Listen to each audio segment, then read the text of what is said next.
I want to really focus on last night's game. The San Antonio Spurs and Oklahoma City Thunder. The Thunder take control of this series with a 3-2 lead now, only needing one more win to advance back to the NBA Finals for the consecutive year in a row. A 127-114 win. A lot of things happen in this game. And one of the first things that I want to address that has been a constant conversation online when it comes to this series and other, playoff series that we've seen this year and in the past, the officiating. I'm a guy that rather pay my attention to more of the details within the game, right? The actual two teams competing against each other. But I would be lying if I didn't address some of the things that I did see. There were some head scratching calls. There was a inability to find a balance between allowing these guys to play and be physical versus having a strict whistle. There was some calls that I felt like were a little blatant. I think that the Luke Cornett, Case and Wallace goaltending thing was kind of egregious. There's been a lot of dialogue about the Mitch Johnson challenge thing. So many people going to the rule book. You have to call a timeout. You have to call a timeout. And then you have others like Mitch Johnson himself saying that the only thing the refs told him is that they didn't see him. Right. And you also have others going to the rule book saying that you have about a 30-second window. There's just so much conversation. But I will say there has been a lack of officiating in this series that I would want to see be better. And I say all of that, though, to get to the point that though there were some blatant missed calls, though there have been some issues, I still don't think that the reason the Spurs lost was because of the officiating. I've given the Spurs a ton of credit throughout their playoff run because of how young they are, because of how great Wemby looks in certain situations or throughout certain periods or stances. Last night was one of those games that was a little frustrating for me because I felt like in game 4, they overcame the lack of experience. Game 4 to me was a veteran championship win. They had the game 3 where they had the 15-0 run start and they looked like they had full control and a lot of things was going their way early. Another one of those games where Shea didn't have some MVP type performance and he still found a way to lose that game.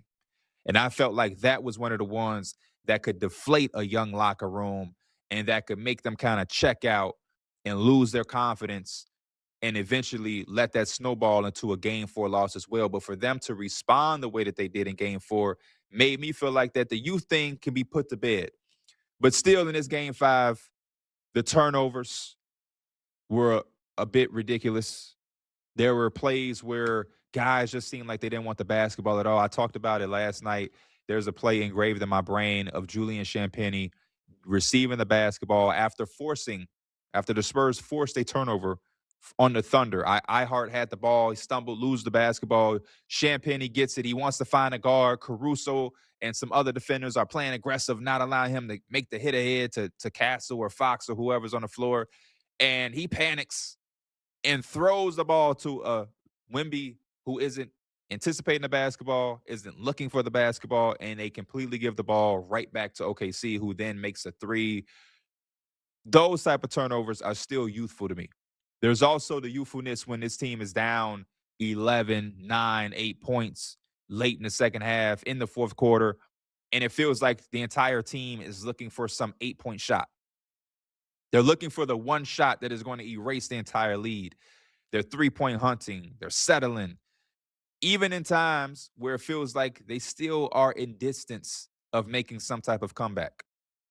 Too many of those instances for me happen. I think Mitch Johnson talked about it a little bit at his presser of the lack of awareness of understanding, hey, we're in the bonus, we're in the penalty. We have to relax. And there's still too much aggression. And there were so many times where they bailed out OKC by being overly aggressive while OKC was in the bonus. And you end up giving them free points at the line for bonehead fouls. I also have to take a deep look at Vic. We give him a lot of praise, rightfully so. He's an incredible basketball player at this young of an age. And the way he's able to move and some of the shots he's able to make at this size is mind-blowing. But when we give you this much praise, there is also a lot required. And I just think that the performance he had last night was unacceptable. He looked gassed early on. In the first quarter, I was looking like, bro, Wemby looks tired in the first quarter of this game. I think his defense also showed that. OKC had a lot of success when he was a primary defender. iHeart did a damn good job defending him. And I don't think that there are too many nights where iHeart should be able to have that level of success. 4-15 at this point of the series, when you've done a lot of the hooting and a lot of the hollering and popping your shit, you're bumping into guys in between timeouts. You got to show up. Settling for three-point shots. Vic drives me crazy where he has this thing where the Spurs get in trouble and he goes and he demands the ball at the three-point line. He's like demanding he'll run to the guard and like, I need the basketball to throw up some. He did it a couple times last night. He does I'm going to get it. I'm going to ISO.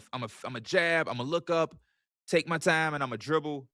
iHeart is going to cut me off, give me a little bit of physicality, and I'm not going to like that. So I'm going to try to spin and throw anything up at the rim and try to get my own offensive rebound. And I think the Spurs allow that too much. Vic is a really good player. Vic is a great player in certain instances already at this young age. But I don't think Vic is yet the guy that you just throw the basketball to during a run and he makes a play for y'all to settle things. I don't think he's Kevin Durant. And I seen that way too much last night. De'Aaron Fox, another 4-15 performance, unacceptable. He's got to wake up. The Spurs are still in this series. The window is still there, but they're going to have to mature in real time, real fast, because I believe OKC is starting to smell blood in the water. It's going to be very hard to beat them 2 times in a row with one of those games being on the road. We still haven't had some MVP-esque game from Shea. He's more than capable of having that at any single moment. And iHeart and Chet came to play. They came to play. The others are stepping up. Jared McCain looking like he's finding confidence. There at any point, you could get the return of J-Dub or A.J. Mitchell as well. I think OKC is starting to settle in and being the team that they normally are, which is this dominant basketball team who is extremely physical, who gets away with a lot. And a guy like Alex Caruso can come off the bench and shoot 50% from 3, give you 22 points, 3 steals, 6 assists. His impact is crazy. So we'll see how this series continues to go. I'm praying that we get 7 just for the theatrics of it all. Hit subscribe for more news, highlights, and analysis from the NBA on NBC.